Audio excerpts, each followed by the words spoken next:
So, hello everyone. Today I am discuss CUT mock test जो कि हमारा 7 mock test हो गया है। मॉक टेस्ट 1 2 3 4 5 6 7 तक हमने computer science and information practice student के लिए ये मॉक टेस्ट स्टार्ट किया है, जिसमें हम हिंदी एंड इंग्लिश दोनों लैंग्वेज में अपने क्वेश्चन को डील करते हैं एंड सिंपल वे में क्वेश्चन को हैंडल करते हैं एंड उसमें होने वाले कौन कौन से डिबग्स होते हैं उन्हें पहचानते हैं एंड सिंपल टर्म्स में एंड सिंपल लैंग्वेज में अपने मॉक टेस्ट को आसानी से हल करते हैं। सो चलते हैं, आज का जो हमारा टॉपिक होगा डाटाबेस, पाइथन एंड नेटवर्किंग। तो इसकी प्रीवियस वाली वीडियो अगर आपने नहीं देखी है तो प्लीज़ उस वीडियो को आप ज़रूर देख लें, बिकॉज मैंने ऑल चीज़ों को सिंपल वे में एक्सप्लेन किया है, जो कि आप लोग देख रहे होंगे कि आज का जो ये हमारा सेशन है वो 8th नंबर सेशन है CUT के लिए। तो चलिए हम स्टार्ट करते हैं। जैसा कि टॉपिक आपने देख लिया, डाटाबेस एंड पाइथन नेटवर्किंग। तो हम स्टार्ट करते हैं क्वेश्चन नंबर 1 से। तो यहाँ पे जैसे मैंने कल ही आपको बता दिया था कि SQL क्या होता है, एंड आज हम आपको सबसे पहले बता देते हैं डाटाबेस क्या होता है। तो database is a combination of multiple data like your name, father's name, mother's name include in a one table. मतलब किसी एक ही टेबल में मल्टीपल डाटा को रखना एंड उसे मैनेज करना, मैनिपुलेट करना, रिट्रीव करना हमारा डाटाबेस कहलाया जाएगा। एंड अगर सिंपल सी बात करें कि हमारा डाटाबेस क्या होता है, database is a inter related data. क्या? Database is a inter related data. So okay, हम स्टार्ट करते हैं क्वेश्चन नंबर फर्स्ट से। तो यहाँ पे जो क्वेश्चन नंबर फर्स्ट है, identify x between relation. Because मैं यहाँ पे क्वेश्चन को डील करने वाला हूँ तो इतना डीप नहीं जाऊँगा, बस चीज़ों को इस तरह एक्सप्लेन करूँगा जिससे आपको आसानी से समझ में आ जाए। एंड मैंने एक्सप्लेनेशन को भी नीचे लिख के रखा है, तो आप इजी वे में स्क्रीनशॉट लेके पढ़ सकते हैं। आई नो आप लोग को प्रॉब्लम हो रही होगी, मैं PDF नहीं प्रोवाइड करता, बट थोड़ी सी चीज़ें हमारे मुताबिक नहीं हो रही हैं, तो इसलिए हम इसकी PDF को क्लाउड पे अपलोड नहीं कर पा रहे हैं। सो आप यहाँ से चीज़ों को हैंडल कर सकते हैं, स्क्रीनशॉट ले लीजिए, बाकी प्रैक्टिस करने के लिए सेशन मैं बनाता हूँ। सो यहाँ पे क्वेश्चन नंबर 1 की बात करें तो identify x between relation. Relation के बीच एक्स को कैसे पहचानेंगे, मतलब कि हमारे पास जब दो रिलेशंस होंगे, लाइक ये हमारा एक रिलेशन, ये है ये बॉय है एंड ये गर्ल है, तो इनके बीच में क्या रिलेशन है, इस टाइप के रिलेशन को पहचानने के लिए हम क्या करते हैं। तो इस टाइप के रिलेशन को पहचानने के लिए हम मल्टीप्लिकेशन वाले मेथड का यूज़ करते हैं, जिसे हम सर्टेशन प्रोडक्ट करते हैं। तो यहाँ पे जब मल्टीप्लिकेशन मैंने बोला तो आपको प्रोडक्ट यहाँ पे दिख जाना चाहिए। सो क्वेश्चन नंबर 1 का जो आंसर होगा C होगा। एंड अगर यहाँ पे इसके एक्सप्लेनेशन की बात करें तो जैसे मैंने लिखा है कि x pair every row table और विद इन टेबल, मतलब कि मल्टीपल हमारे पास इस तरह यहाँ पे टेबल होगी एंड यहाँ पे दूसरी टेबल होगी। ये सभी जो हमारे पास ये एलिमेंट्स होंगे, इनका मल्टीप्लाई इससे, इसका इससे, इसका इससे, एंड इसका इससे, इसका इससे, इसका इससे, इसका इससे, इसका इससे, इसका इससे, मतलब कि सभी जो हमारा मेन रूट एक्स रहेगा वो सभी से मल्टीप्लिकेशन करेगा। सो यहाँ पे क्वेश्चन नंबर 1 का जो राइट आंसर है C। अब नेक्स्ट क्वेश्चन की बात करते हैं। क्वेश्चन नंबर 2, की रिप्रेजेंट रिलेशनशिप बिटवीन टेबल्स। मतलब कि की रिप्रेजेंटिंग रिलेशनशिप बिटवीन टेबल, दो टेबल के बीच में रिलेशनशिप को दिखाने के लिए हम कौन से की का यूज़ करते हैं। लाइक हमारे पास ये दो टेबल है एंड आपको मैंने कल ही बताया होगा कि जब भी हमें दो टेबल में से किसी एक का रेफरेंस लेना होता है तो हम फॉरेन की का यूज़ करते हैं। इन्हीं दो टेबल में से किसी एक टेबल का रेफरेंस लेना होगा तो हम उसे फॉरेन की कहेंगे। तो यहाँ पे जो हमारा क्वेश्चन नंबर 2 का राइट आंसर होगा वो होगा B। एंड इसके अगर एक्सप्लेनेशन की बात करें तो फॉरेन की लिंक्स टू अ प्राइमरी की ना अदर टेबल, लाइक ये दूसरी टेबल से लिंक बनाने के काम आता है। मैंने बताया रेफरेंस के लिए काम आता है। सो क्वेश्चन नंबर 3 की अगर बात करें, हमारा क्वेश्चन नंबर 3 यहाँ पे कौन सा है, तो default value if no data is specified, मतलब कि वैल्यू न देकर डिफ़ॉल्ट रूप से व्यवहार करना। मतलब कि जब हमारे पास टेबल रहेगा, इस तरह समझ सकते हैं हमारे पास एक टेबल है एंड इसमें नेम लिखा है, इसमें एज लिखा है। तो एक नेम लिखा, दो नेम लिखा, तीन नेम लिखा एंड यहाँ पे हम एज को एक बार लिखें, दो बार लिखें एंड यहाँ पे हमने छोड़ दिया। तो ये जो खाली वाली वैल्यू होगी इसे हम क्या कहेंगे, इसे हम बोलते हैं नल। सो आपको चीज़ें आसानी से समझ में आ रही होंगी। क्वेश्चन नंबर 3 का जो हमारा आंसर होगा ए एक्सप्लेनेशन, नल मीन्स नो वैल्यू असाइन, मतलब हमारे डेटाबेस में कोई भी वैल्यू असाइन नहीं होगा। एंड क्वेश्चन नंबर 4 की अगर बात करें तो ऐड कंपोजिट प्राइमरी की कमांड, मतलब कि कंपोजिट प्राइमरी की जोड़ने वाला कमांड कौन सा होगा? सो यहाँ पे मैं डायरेक्ट यहाँ पे कमांड को ही लिख दिया हूँ जो कि राइट आंसर है। और सबसे पहले हम यहाँ पे किसी भी कमांड को ऐड करने के लिए ऑल्टर लिखेंगे, मतलब ऑल्टर जो कि हमारे डाटा डेफिनेशन लैंग्वेज का हमारा जो ऑपरेशन है। सबसे पहले अल्टर कीवर्ड लिखेंगे, ऑल्टर टेबल, एंड फिर यहाँ पे टेबल का नाम हमने लिखा है स्टूडेंट अटेंडेंस, हमारे टेबल का नाम है स्टूडेंट अटेंडेंस, एंड ऐड किया है प्राइमरी की, मतलब प्राइमरी की हमारा क्या क्या होगा, तो यहाँ पे हमारा प्राइमरी की होगा roll number and attendance date. सब कुछ समझ में आ गया होगा। सबसे पहले हमने अल्टर टेबल बनाया, एंटर टेबल में हमने उस अपने टेबल का नाम दिया जिसमें हमें प्राइमरी की को क्रिएट करना है। तो हमारे जो टेबल का नाम है स्टूडेंट अटेंडेंस है, एंड उसमें हमने ऐड किया, क्या ऐड किया? प्राइमरी की। किस चीज़ को प्राइमरी की बनाना है? Roll number and attendance date को। एंड यहाँ पे एक्सप्लेनेशन है, group column in brackets for composite key, मतलब ब्रैकेट में कॉलम्स के साथ लिखकर कंपोजिट की बनाई जाती है। And question number 5, purpose of distinct clauses, मतलब कि डिस्टिंक्ट का उद्देश्य क्या है, इसका मेन पर्पस क्या है? तो जो इसका मेन पर्पस होता है, ये हमें जो हमारे पास कॉलम होता है विदाउट रिपीटिशन, मतलब बार बार जो हमारे पास डाटा आए रहेंगे उनको विदाउट रिपीटेड वैल्यू के हमें प्रोवाइड कर देगा। तो यह आउटपुट से डुप्लीकेट मान को हटा देता है। इस तरह से यहाँ पे क्वेश्चन नंबर 5 का जो आंसर हो जाएगा ए होगा। एंड क्वेश्चन नंबर 6 की अगर बात करें तो यहाँ पे क्वेश्चन नंबर 6 को मैं दिखाता हूँ। ये question number 6, search specify pattern in a column, मतलब अगर हमें अपने कॉलम में से किसी स्पेसिफिक चीज़ को फाइंड करना है, लाइक हमारे पास ये कॉलम है एंड यहाँ पे किसी स्टूडेंट का नाम एक्स है, एंड अगर हमें डायरेक्ट एक्स वाले को फाइंड करना है तो उसके लिए हम लाइक मेथड का यूज़ करेंगे। सो यहाँ पे क्वेश्चन नंबर 6 का जो आंसर होगा लाइक, हाँ लाइक होगा। एंड इसका एक्सप्लेनेशन यहाँ पे है, used with percentage and wild card, pattern matching के लिए लाइक का यूज़ करते हैं। तो लाइक को हम किस तरह से रिप्रेजेंट करते हैं? तो लाइक को हम यहाँ पे परसेंटेज से डिनोट करते हैं। And question number 7, months output, अगर हमें हमारे क्वेश्चन में ऐसे लिख के दे दिया जाएगा मंथ्स 2024 5/15, तो आउटपुट में क्या आएगा? तो सिंपल यहाँ पे हम अपने मंथ जो है मई को नहीं लिखेंगे, बिकॉज हम यहाँ पे 5 लिखेंगे, क्योंकि जो यूज़र ने यहाँ पे डेटा दिया है, जो क्वेरी चलाई है, वो 2024 5/15 लिखा है। एंड अगर यहाँ पे होता है 2024 मार्च मई एंड 15, तो यहाँ पे मार्च होता है, बट यहाँ पे जिस तरह से डेटा दिया रहेगा उसी तरह से हमारा आउटपुट आएगा। सो यहाँ पे जो क्वेश्चन नंबर 7 का आउटपुट होगा वो होगा बी, मंथ जो होगा 5। And explanation, extract month number 1 to 12 में इज 5 पे महीने का नंबर 1 से 12 तक लौटाता है। Question number 8, match correctly, correctly मतलब इसमें से हमें मैच करना है करेक्टली, बिकॉज यहाँ पे हमारे पास ऑप्शन नहीं मिल रहा है, ओनली क्वेश्चन लिखा गया काउंट सम एवरेज मैक्स। तो मैं इसको एक्सप्लेन कर देता हूँ कि यहाँ पे चीज़ें किस तरह से होंगी, बिकॉज यहाँ पे ऑप्शन नहीं है। तो मैं आप लोग को ये क्वेश्चन का ये होमवर्क टाइप के देता हूँ, बिकॉज हमारा ये एक कॉलम ए नहीं, ये कॉलम हमारा बी है एंड ये हमारा कॉलम ए है। एंड यहाँ पे हम लिख देते हैं ये हमारा काउंट हो गया, एंड काउंट के बाद ये हमारा सम हो गया, एंड ये हमारा एवरेज हो गया, एंड ये हमारा मैक्स हो गया। एंड यहाँ पे मैं कॉलम बी को देता हूँ कि add data and count number, and second है फाइंड मैक्स नंबर, एंड जो लास्ट है फाइंड AVG। सो आप इसका मुझे आंसर कमेंट करके ज़रूर बताएं। क्वेश्चन नंबर 8 का ये किस तरह सीक्वेंशियल रहेगा, बाकी मैंने यहाँ पे दिया है, बट ये सब सेम नहीं है, इनको हमें आपस में मिलाना है। तो ये आपका होमवर्क है।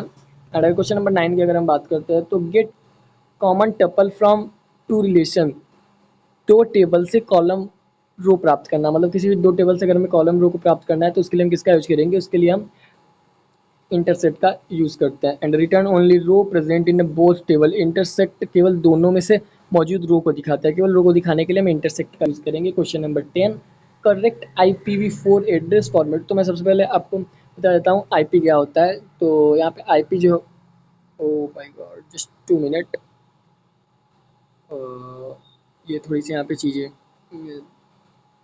हाँ हमारा आ गया। तो यहाँ पे हम बताने वाला आईपी क्या होता है। जो हमारा क्वेश्चन क्या है, करेक्ट IPv4 एड्रेस फॉर्मेट, सही IPv एड्रेस फॉर्मेट को बताएं। तो जो हमारा सबसे पहले हम समझ लेते हैं आईपी एड्रेस क्या होता है। तो यहाँ पे हमने लिख दिया आईपी एड्रेस। तो आईपी एड्रेस जो होता है, ये हमारे पास एक यूनिक एड्रेस होता है। लाइक जब कोई, हाँ ये यूज़र है एंड ये दूसरा यूज़र है, जब ये यूज़र अपने व्हाट्सएप से इसे मैसेज करेगा तो इसके पास जो आईपी एड्रेस रहता है वो दूसरा रहेगा। बट जब इसने इसे मैसेज किया एंड जो डेटा इसके पास पहुंचा, लाइक हाय पहुंचा, तो अब आईपी एड्रेस इसका चेंज हो गया। सो आईपी एड्रेस का मेन एम होता है हमारे डेटा को एक स्थान से दूसरे स्थान पर पहुंचाना सिक्योरली। लाइक अगर किसी को आपका आईपी एड्रेस पता चल जाता है तो हमारी डेटा सिक्योरिटी को वो लीक कर सकता है एंड प्राइवेसी हमारी इशू हो सकती है। तो यहाँ पे ये आईपी का मेन वर्किंग समझ में आ गया होगा। तो अब हम बात करते हैं कि आईपी के टाइप्स की बात करते हैं। जो आईपी होता है हमारा आईपी एड्रेस, वो मेन 2 टाइप का होता है। एक तो हमारा होता है 32 बिट एंड एक होता है 64। एंड यहाँ पे 32 बिट में किसका यूज़ किया जाता है, ये होता है IPv4 एंड यहाँ पे होता है IPv6। अब दिमाग में आ रहा हो कि IPv4 क्या होता है एंड IPv6 क्या होता है। तो IPv4 जो होता है, ये भी हमारा आईपी एड्रेस ही होता है, बिकॉज इसमें वो सब चीज़ें नहीं होती जो IPv6 में होंगी। ये IPv4 इसमें 4 करेक्टर का हम यूज़ करके, 4 पार्टीशन करके अपने एड्रेस को क्रिएट करते हैं। बट इसमें हम 6 पार्टीशन को क्रिएट करके, लाइक 1 2 3 1 2 3 1 2 3 1 2 3 1 2 3, इस तरह से 6 पार्टीशन करके हम अपने IPv6 को परफॉर्म करते हैं। बट यहाँ पे हम 4 का यूज़ करते हैं या 3 का यहाँ पे यूज कर सकते हैं। यहाँ पे 4 या हम यहाँ पे 3 का यूज़ कर सकते हैं। सो IPv6 एंड IPv4 आप लोग को समझ में आ गया होगा। एंड क्वेश्चन नंबर 10 का अगर राइट आंसर की बात करें तो यहाँ पे लिखा है IPv4 एड्रेस फॉर्मेट, सही एड्रेस फॉर्मेट बताइए। तो इसे 4 पार्ट में डिवाइड किया जाता है, सेपरेट बाय डॉट्स, इसे डॉट से दिखाया जाता है। बिल्कुल, हम जो IPv4 होता है उसे हम डॉट से दिखाते हैं। सो यहाँ पे इसका आंसर बी होगा। And question number 11, order of Python expression block. तो हम बात करते हैं एक्सेप्शन क्या होता है। तो जब भी हम अपने पाइथन में कोई भी कोड को परफॉर्म करते हैं, लाइक हमने अपने पाइथन में किसी भी कोड को लिखा कि A=10 एंड अब फिर हमने A=10 लिख के यहाँ पे हमने डबल इन्वर्टेड कामा को लगा दिया एंड हमने अगर प्रिंट कर दिया पाइथन में कि ए को प्रिंट करो, तो हमें एक एरर देगा। कौन सी एरर देगा, वैल्यू एरर दे सकता है या टाइप एरर दे सकता है। तो ये हमारा एक एक्सेप्शन होगा। एक्सेप्शन क्या होता है, रन टाइम में आने वाला एरर हमारा एक्सेप्शन होगा। सो इसे हम किस तरह से हैंडल कर सकते हैं, तो इसके लिए हमारे पास मल्टीपल फ्लो होता है। तो वो फ्लो किस तरह होता है, सबसे पहले अपने ट्राई को लिखते हैं। इसमें हमारा वो कोड रहेगा जिस पर हम ट्राई करेंगे कौन सा कोड हमारा परफॉर्म होने वाला है एंड फिर हम एक्सेप्ट का यूज़ करेंगे। इसमें हम अपने कोड को हैंडल करेंगे, बताएंगे कि किस कौन सा मैसेज पुट होना चाहिए एंड हैंडलिंग कैसे होगी। एंड इल्स, अगर हमारा एक्सेप्ट वाला ब्लॉक एग्जीक्यूट नहीं होगा तो इल्स वाला एग्जीक्यूट होगा। एंड उसके बाद फाइनली का जो एम होगा, ये तीनों ब्लॉक यूज़ हो या ना हो, बट हमारा फाइनली 100% एग्जीक्यूट होगा। अगर हमारे कोड में कोई भी एरर आ जाता है तो ये तीनों अगर हैंडल करें या ना करें, इनसे इसका मतलब नहीं है, ये हमेशा हर बार एग्जीक्यूट होगा। तो अगर इसके फ्लो को समझे, सबसे पहले ट्राई आया, एक्सेप्ट आया, इल्स आया, फाइनली आया। तो यहाँ पे हम देख लेते हैं हमारे पास ऑप्शन है कि नहीं। जी बिल्कुल, क्वेश्चन नंबर 11 का ऑप्शन जो है ए होगा। सो नेक्स्ट पे चलते हैं, question number 12, RAM object to byte stream. अब पिकलिंग क्या होती है, तो ऑब्जेक्ट को बाइट में बदलने के लिए हम पिकलिंग का यूज़ करते हैं एंड ऑब्जेक्ट को फाइल में सेव करने के लिए एवं बाइट्स में बदलने के लिए हम पिकल का यूज़ करते हैं। सो क्वेश्चन नंबर 12 का जो हमारा आंसर होगा वो सी होगा। एंड नेक्स्ट क्वेश्चन की अगर हम बात करते हैं तो यहाँ पे आइडेंटिफाई डीडीएल कमांड को पहचाने। अब डीडीएल कमांड, इसमें से मैंने बताया था डीडीएल कमांड में कौन कौन से आ सकते हैं। तो हमारे डीडीएल कमांड में मैंने बताया था एक हमारा आ सकता है क्रिएट एंड दूसरा आ सकता है अल्टर, तीसरा आ सकता है ड्रॉप, चौथा आ सकता है ट्रंकेट। तो यहाँ पे उन चारों में से हमारा एक है अल्टर, तो यही हमारा आंसर होगा। And question number 40, Python pickle function to store data. Data store करने वाला पिकल फंक्शन, मतलब कि पाइथन में हम अगर पिकल फंक्शन का यूज़ करते हैं तो उसके साथ कौन से मेथड का यूज़ करेंगे, तो उसके साथ हम लोड एंड डंप, 2 मेथड पाए जाते हैं पिकल में, बट हम यहाँ पे डंप मेथड का यूज़ करेंगे। बिकॉज डंप मेथड जो होता है डेटा को बाइनरी फाइल में सेव करके रखता है एंड लोड जो होगा केवल रीड करेगा एंड ये हमारा राइट करेगा। क्वेश्चन नंबर 50 की बात करें, SQL function to find string length, string की लंबाई निकालने वाला कौन सा फंक्शन होता है। लाइक इस तरह से हम इसे समझ सकते हैं, अगर हमारे पास मैंने लिख दिया SHIVANG एंड हमने यहाँ पे लिख दिया। अब हम अगर हम लेन फंक्शन का यूज कर देते हैं, लेन लिख के, ये हमारा समझ लीजिए फंक्शन है, लेन लिख के इसके अंदर हमने ए करके प्रिंट ए करा दिया, तो हमारा जो लेंथ आएगा वो आएगा 0 1 2 3 4 5 6, हमारा 6 लेंथ आएगा। सो आपको समझ में आ गया होगा, क्वेश्चन नंबर 50 का आंसर जो होगा हमारा लेंथ होगा। एंड 60 की अगर बात करें, OSI layer for packet routing, मतलब पैकेट राउटिंग के लिए OSI लेयर का कौन सा लेयर काम करता है, जो कि पैकेट में डेटा को एक स्थान से दूसरे स्थान पर ट्रांसफर करता है, वो हमारा होगा network layer. And question of 70 की अगर बात करें, unique and not null constant, unique और नॉट नल में क्या डिफरेंस है। तो जो प्राइमरी की यूनिक और नॉट नल दोनों हो सकती है, मतलब कि जो हमारी प्राइमरी की होगी वो यूनिक तो हमेशा होगी एंड नॉट नल होगी। अब यूनिक का क्या मतलब, क्या जो हमेशा सबसे अलग होगी, एंड नॉट नल का मतलब होगा कि जैसे हमारा ये एक टेबल यहाँ पे बन गया, एंड ये टेबल बनने के बाद ये वाला कॉलम भरा है, ये कॉलम भरा है, ये कॉलम भरा है, ये कॉलम भरा है, ये कॉलम भरा है, ये कॉलम, तो जब सारे कॉलम भरे होंगे तो उसे हम नॉट नल कहेंगे, एंड अगर एक भी कॉलम खाली रहेगा तो उसे हम नल कहेंगे। एंड क्वेश्चन नंबर 80 की अगर बात करें, तो मैंने यहाँ पे क्वेश्चन नंबर 80 को मेंशन करके रखा है कि पाइथन आउटपुट प्रिंट 10 एंड यहाँ पे फ्लोर, ये फ्लोर का सिंबल होता है, इस तरह से अगर हम लगा देते हैं डबल तो हमारे फ्लोर का सिंबल होगा। आउटपुट क्या होगा, तो जब हम 3 को 10 से डिवाइड करेंगे तो इसकी फ्लोर वैल्यू क्या होगी, वो वैल्यू हमारी 3 होगी, एंड यहाँ पे सील वैल्यू जो होगी वो हमारी यहाँ पे दी गई है। सो आपको फ्लोर वैल्यू सील वैल्यू पता होगा, एंड नहीं पता होगा तो आप एक बार नॉर्मल से जीमिनी पे सर्च करके देखेंगे कि what is the floor value and seal value in Python. Simple बस 2 लाइन का कॉन्सेप्ट है, यहाँ पे मैं एक्सप्लेन नहीं कर रहा बिकॉज वीडियो में लेंदी नहीं करना चाहता, जिससे आप लोग को चीज़ें आसानी से समझ में आ जाए, इसी लैंग्वेज में खुद ही बता रहा हूँ। And question number 19, remove all record but keep structure, data हटाना पर ढांचा रखना, मतलब कि सिंपल टर्म में समझो। मैंने कल आप लोगों को एसक्यूएल में बताया था कि हमारे पास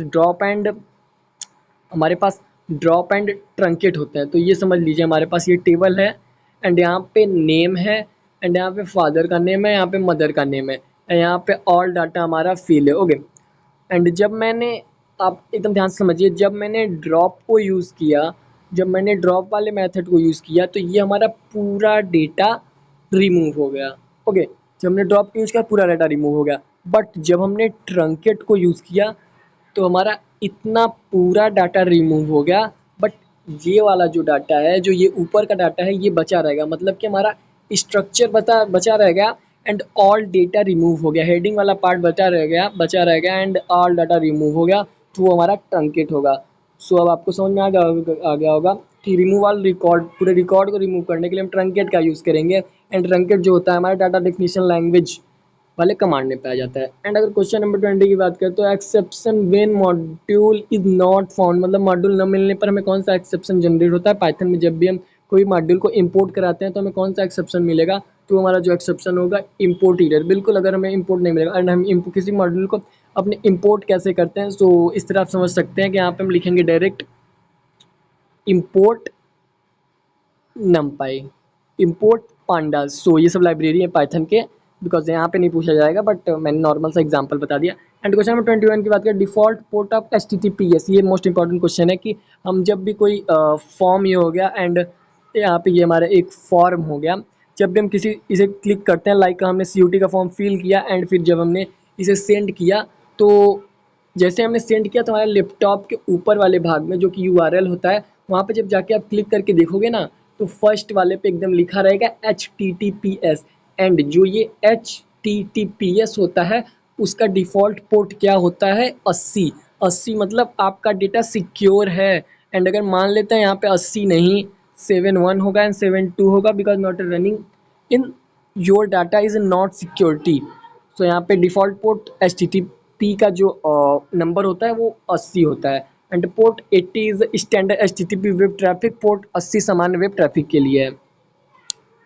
तो अब हम बात करते हैं क्वेश्चन नंबर 22 की, तो क्लॉज टू सॉर्ट रिजल्ट में आउटपुट को सॉर्ट करने वाला क्लॉज कौन सा होता है, मतलब अगर हमें आउटपुट को सॉर्टिंग करनी है। अब सॉर्टिंग मैंने आपको बताया था जब DSA की मैंने PYQ आपको करवाया था, तो वहाँ पे सॉर्टिंग के बारे में मैंने बताया था किसी भी डेटा को ascending order and descending order में लाना हमारा सॉर्टिंग कहलाएगा। तो इसके लिए एसक्यूएल में हम असेंडिंग एंड डिसेंडिंग करने के लिए ऑर्डर बाय का यूज़ करते हैं। अब ऑर्डर बाय यहाँ पे देखिए आंसर है, बिल्कुल ऑर्डर बाय हमारा आंसर है, यहाँ पे भी लिखा है। डाटा को क्रम में लाने के लिए हम ऑर्डर बाय का यूज़ करते हैं। क्वेश्चन नंबर 23 की बात करते हैं। तो break statement in a Python, break statement का काम क्या होता है? एग्जिस्टिंग करंट लूप इंट्रीली, मतलब कि ब्रेक स्टेटमेंट लाइक का आप लोग को लूप पता होगा। यहाँ पे फॉर आई इन, अगर हमने रेंज लिखा एंड रेंज लिखने के बाद, ये पाइथन में मैं कोडिंग यहाँ पे लिख रहा हूँ, एंड रेंज लिखने के बाद मैंने लिख दिया 2 से 10 तक, तो ये 2 से 10 तक जाएगा। बट मैंने यहाँ पे एक कंडीशन लगा दिया, if 2 equal if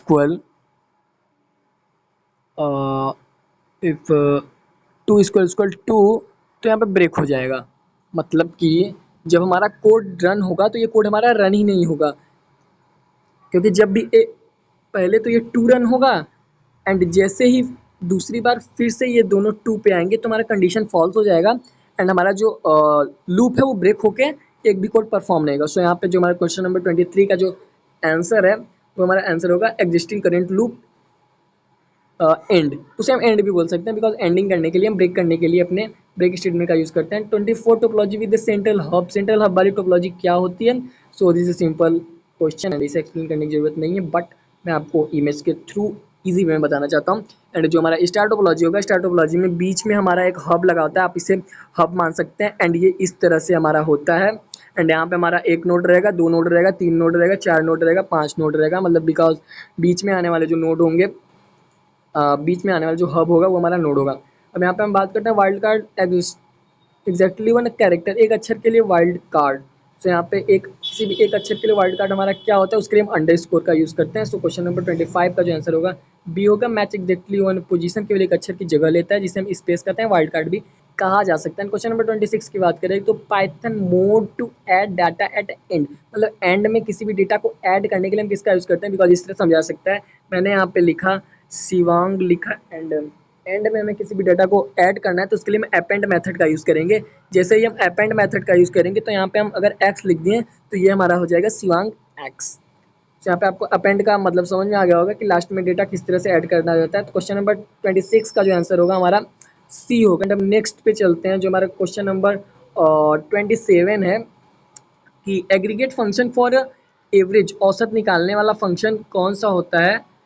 aggregate function average, औसत निकालने वाला फंक्शन यहाँ पे कौन सा होता है? तो बिल्कुल ये तो सामने से दिख ही रहा है कि एवीजी। अब आप लोग को इतना तो पता होगा भाई एवरेज क्या होता है, नहीं पता है तो वो भी समझ लो। लाइक हमारे पास 10 चीज़ें हैं, 1 2 3, अब इन तीनों को ऐड करो, 3 2 5 1 6, यहाँ पे हमने 6 किया एंड कितनी है? ये 3 है, तो हमने यहाँ पे ऐसे कर दिया 3 दूना 6, तो यहाँ पे जो इसका हमारा एवरेज होगा वो 2 आ जाएगा। यहाँ पे एवरेज इस तरह निकलता है। एंड क्वेश्चन नंबर 28 की अगर हम बात कर रहे हैं तो not a valid Python identifier, अमान्य पाइथन आइडेंटिफायर क्या होता है?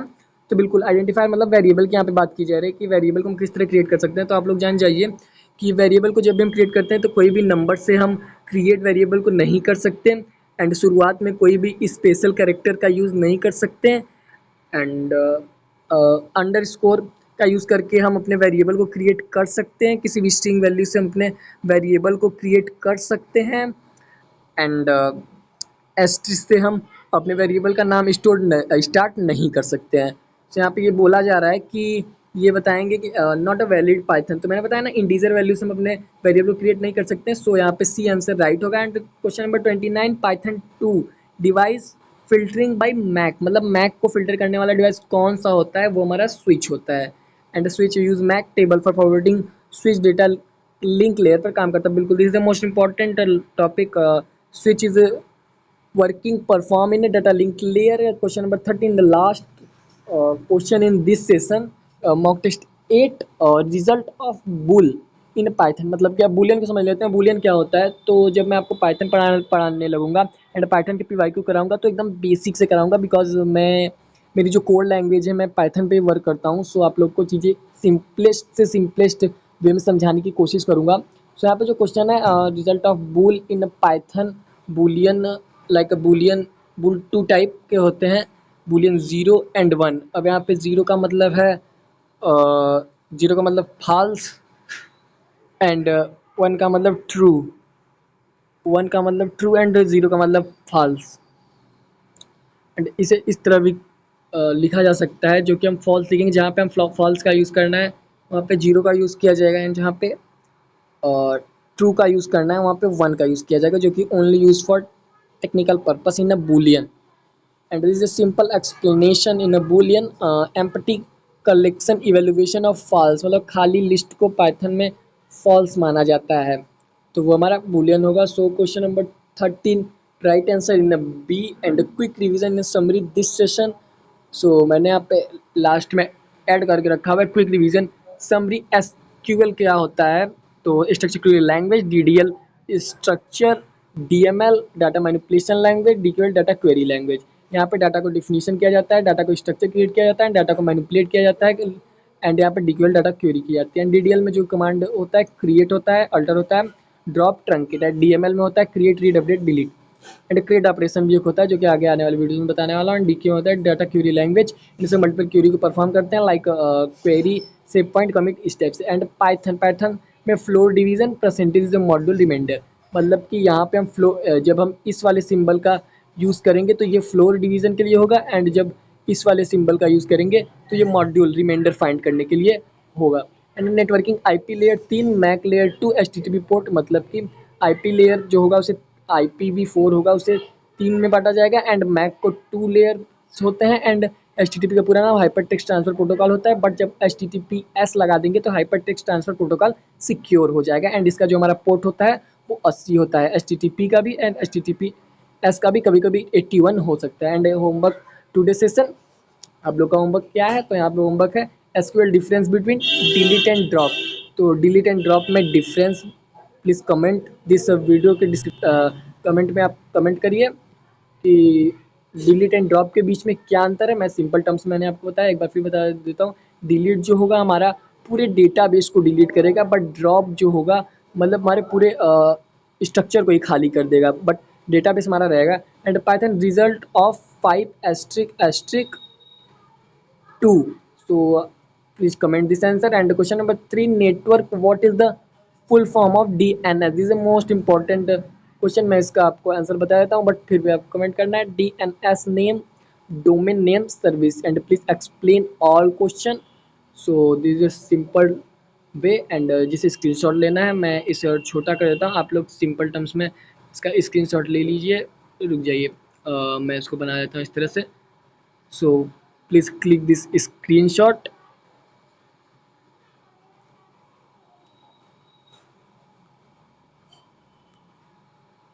ओके, क्वेश्चन नंबर 11 से अब आप स्क्रीनशॉट ले लीजिए क्वेश्चन नंबर 20 तक।